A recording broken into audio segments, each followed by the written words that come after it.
वक्रतुंड महाकाय सूर्यकोटि संप्रभ निर्विघ्नं कुरु मे देव सर्वकार्येषु सर्वदा। हरे कृष्णा दोस्तों, पौष मास की कथा सुनने वाले सभी भक्तों का आज की कथा में हार्दिक स्वागत है। भगवान सूर्य नारायण की कृपा सदैव ही आप सभी पर और आपके समस्त परिवारजनों पर बनी रहे। आज आप सुनेंगे कि किस प्रकार सूर्य देवता के आदित्य हृदय स्तोत्र से किस प्रकार एक भक्त को रोग से मुक्ति मिली। अपने जीवन के लंबे सफर से जब लाला रामलाल एक बार बीमार पड़ गए तो उनका स्वास्थ्य दिन प्रतिदिन बिगड़ता ही चला गया। घर में धन की तो कोई कमी नहीं थी जो उन्हें किसी प्रकार की कोई चिंता होती। बाजार में एक नहीं दो दो दुकानें खूब चल रही थी। इसके साथ ही मकानों का किराया भी आ जाता था। ऐसे लोगों को दुख तो कोई नहीं, न ही यह चिंता होती है कि यदि काम नहीं होगा तो खाएंगे कहाँ से। सुखी जीवन के लिए अधिक से अधिक धन कमाने का लक्ष्य तो रामदास ने खूब पूरा कर लिया था। धन दौलत संपत्ति सब कुछ था। लक्ष्मी जी की उन पर पूरी पूरी कृपा थी। प्रभु की कृपा से दो लड़के थे, दोनों ही बड़े अच्छे मेहनती, कामकाज में उनका पूरा हाथ बटाते थे। शिक्षा कोई अधिक प्राप्त नहीं कर पाए थे। इसका एक कारण यह भी था कि लाला रामलाल के मन में यह बात बैठ चुकी थी कि अधिक पढ़ लिख कर विशेष रूप से जब लड़के कॉलेज में जाते हैं तो उनकी विचारधारा ही बदल जाती है। विशेष रूप से धनवानों के लड़कों का पर तो और भी बुरा प्रभाव पड़ता है। जवानी की आयु में भला लड़के लड़कियों का एक साथ बैठना और इकट्ठे ही घूमना फिरना, छी छी, जमाना कितना बदल गया है। इन कॉलेजों में अब शिक्षा के नाम पर प्रेम कहानियां ही देखने सुनने पढ़ने को मिलती है। जहाँ भी किसी के पास धन होने की भनक मिली तो कॉलेज की लड़कियां उस लड़के के पीछे गुड़ पर आने वाली मक्खियों की भांति मंडराने लगती हैं। यही सोचकर लाला जी ने अपने दोनों लड़कों को कॉलेज में पढ़ने को नहीं भेजा। बस हाई स्कूल की शिक्षा पूरी होते ही दोनों को दुकानों पर बैठा दिया। उनका अपना विचार था कि व्यापार कारोबार का ज्ञान जिसे हो जाए तो इससे बड़ी शिक्षा और क्या हो सकती है। इन कॉलेजों में डिग्रियां प्राप्त करके नौकरी कितने लोगों को मिल पाती है और जिन्हें मिल भी जाती है उनका वेतन भी कितना होता है। जितना नौकरी में वेतन इन पढ़े लिखों को एक मास में मिलता है उससे कहीं अधिक तो वह 4 कक्षा पास लाला कुछ दिनों में कमा लेता है। उसके पिताजी सदा उसे यही कहा करते थे, बेटे यदि आपकी चलेगी दुकानदारी तो फिर क्या करेगी थानेदारी। यही बात पल्ले बांधकर लाला रामदास ने दुकानदारी शुरू की थी। पिताजी एक दुकान छोड़ गए थे।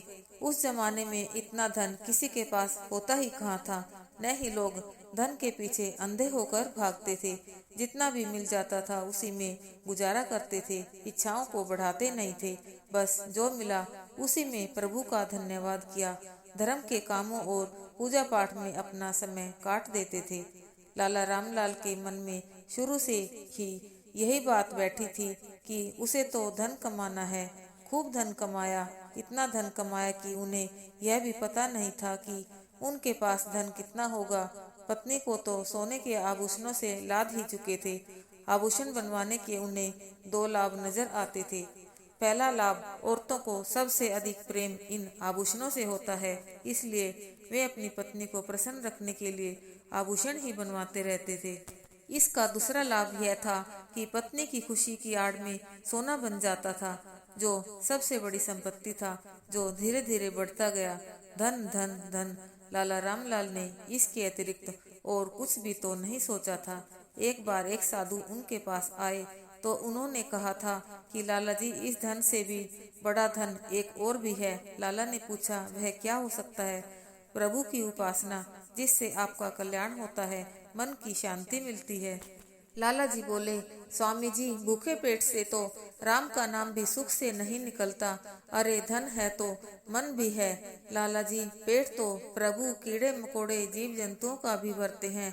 पशु पक्षी जो जंगलों में रहते हैं उनके भी तो जीने के साधन हैं। कभी आपने सोचा कि यह संसार कैसे चल रहा है? सोचना, यदि मैं सोचने लग जाऊंगा तो मेरा तो धंधा चौपट हो जाएगा। इसलिए तो यह सारा काम आप जैसे साधु संतों और ब्राह्मणों को दे रखा है। जाओ, आप जाकर अपना काम करो। यदि 2-4 रुपए चाहिए तो ले जाओ। साधु बोले, नहीं, हमें कुछ नहीं चाहिए लाला जी। हम तो प्रभु के बंदे हैं। हमारी बातों को याद रखना। यह धन तुम्हारे साथ नहीं जाएगा। इस धन से तुम कितना खा सकते हो? केवल उतना ही तो जितनी तुम्हें भूख लगेगी। कितना पहन लोगे? केवल उतना ही तो जितना तुम्हारा शरीर है। कितने मकान खरीदोगे और उनका क्या करोगे? रहने के लिए तो एक मकान, सोने के लिए एक चारपाई बस। कितनी पत्नियां अथवा औरतें रख लोगे? एक पत्नी या फिर कितनी? साधु जी, आप जाओ जाओ, मुझे आपका यह भाषण नहीं सुनना। भाषण जाकर जनता को सुनाओ। यह भाषण नहीं बंधु, ज्ञान है, जीवन का कटु सत्य है। हाँ हाँ होगा। अब आप दान पात्र के लिए 10-20 रुपए ले जाओ। लाला जी, मैं भिखारी नहीं हूँ। और तो और क्या हो, नेता हो। यह बात आप आज नहीं समझोगे। इसका पता आपको उस समय लगेगा जब जीवन में ठोकर लगेगी। यह सुनकर लाला जी हंसने लगे। हा हा हा, जब धन पास हो तो इंसान हर दुख से लड़ने का साहस भी रखता है। प्रकृति भी महान है लाला जी। तुम्हारा धन उसके सामने धरा ही रह जाएगा। तुम इस संसार से चले जाओगे। जीवन के साथ मृत्यु अटल है। इस मृत्यु को धन तो क्या, संसार की बड़ी से बड़ी शक्ति भी नहीं रोक सकती। सुख के पश्चात दुख और दुख के पश्चात सुख आते रहते हैं। प्रभु की इस माया को मूर्ख अज्ञानी पुरुष नहीं समझ पाते, परंतु जब उन्हें ठोकर लगती है तभी उनके मुख से राम नाम निकलता है। बस अब मैं जा रहा हूँ। मुझे आप जैसे अज्ञानी पुरुष के हाथों से दान भी नहीं चाहिए। यह कहकर साधु तो चला गया। आज जब रामलाल इस अनजाने रोग का शिकार होकर बिस्तर पर गिर गए तो बड़े से बड़े डॉक्टरों का इलाज करवा लिया, लेकिन उन्हें आराम नहीं मिला। रोग के कारण वे तो अब चारपाई से उठ भी नहीं पाते थे। अपने उपचार के लिए पानी की तरह धन बहाने पर उन्हें रोग से मुक्ति न मिल सकी। वह तो दुखी होकर यही कहते, हे प्रभु, इस जीवन से तो अच्छा है मुझे मौत दे दो। उस साधु की कही हुई सब बातें प्रतिदिन उसे याद आती थी।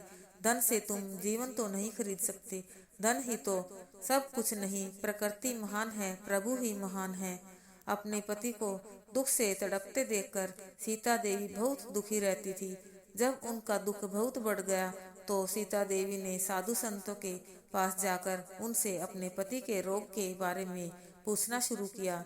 उनके घर से थोड़ी दूरी पर ही एक मंदिर था।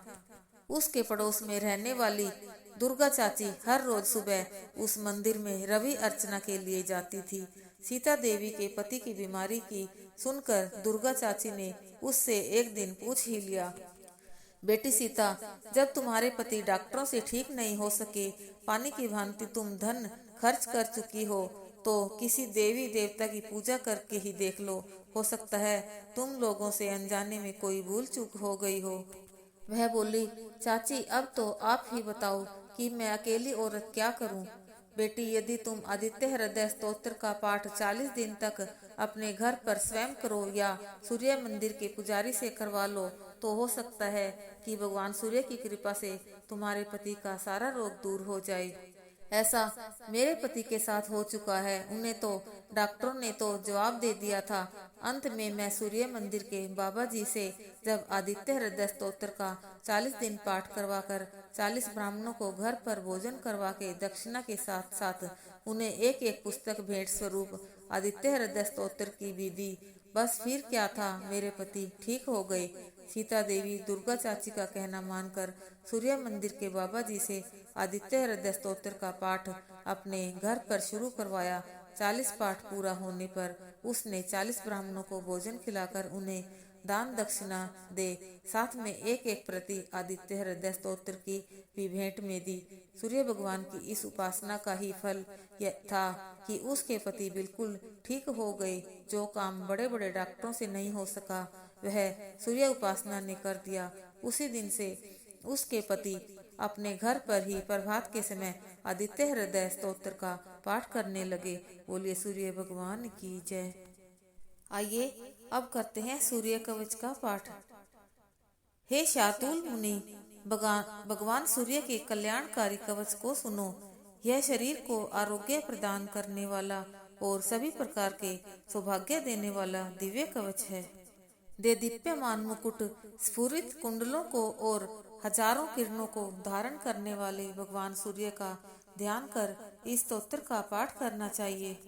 मेरे सिर में भास्कर, ललाट में अमित द्युति जिनका तेज अमिट है, नेत्र में दीन मणि और काम में वासरेश्वर दीन के स्वामी निवास करें। मेरी नासिका में धर्म धूर्णी, धर्म को धारण करने वाले, मुख में वेद वाहन, जीभ में मानद मान देने वाले और गले में सुरबंदित सारे देवताओं द्वारा पूजे जाने वाले भगवान निवास करें।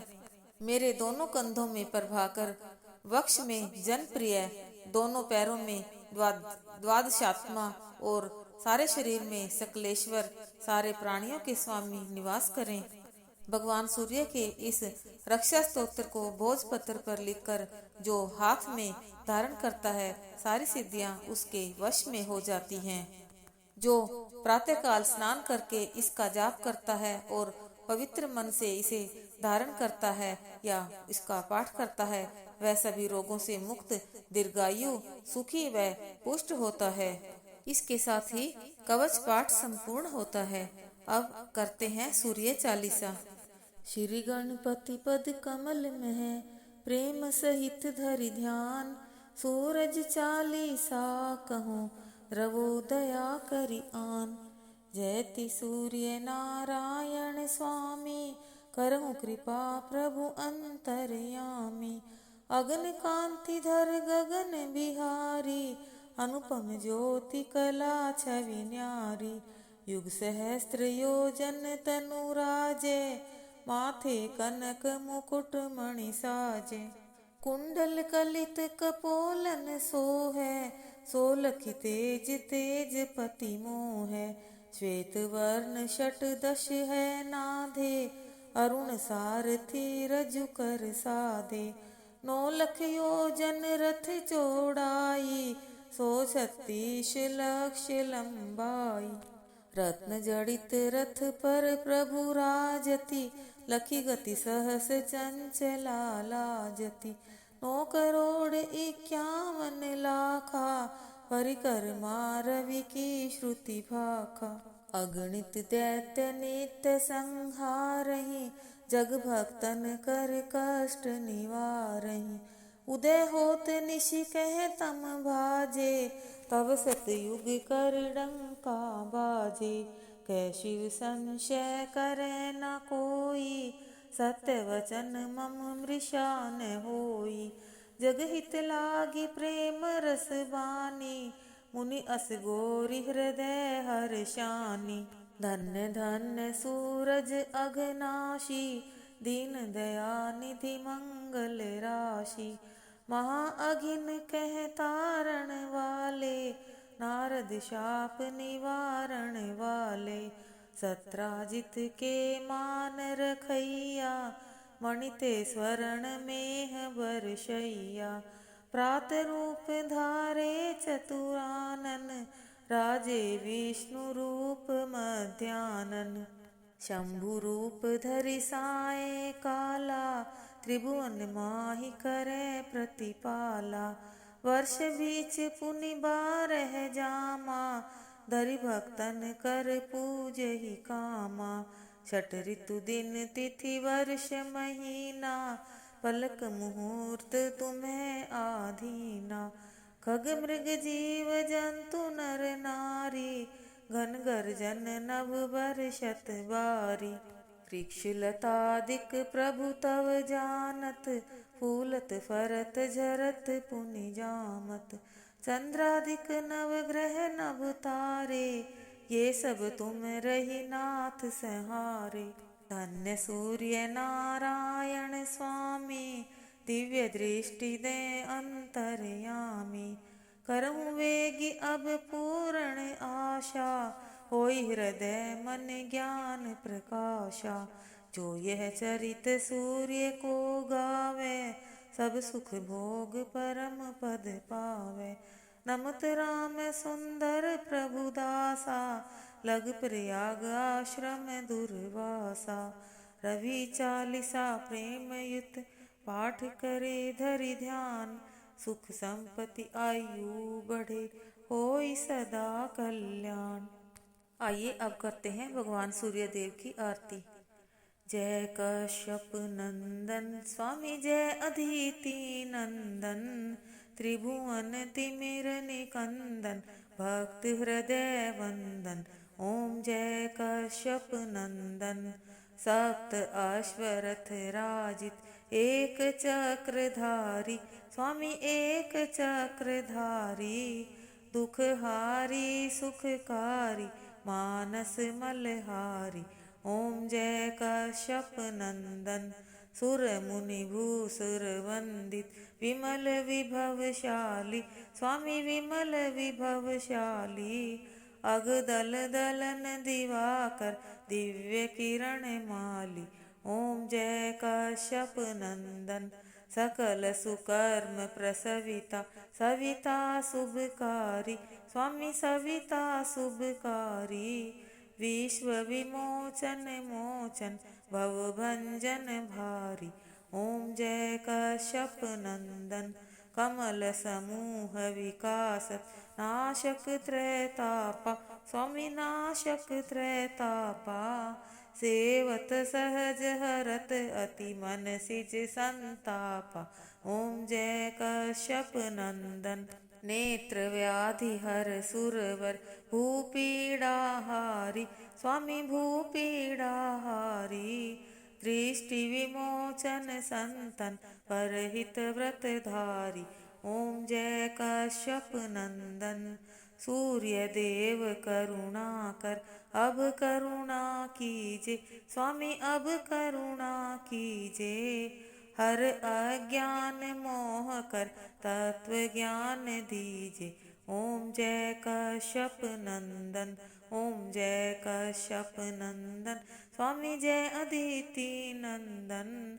त्रिभुवन तिमिर निकंदन, भक्त हृदय वंदन।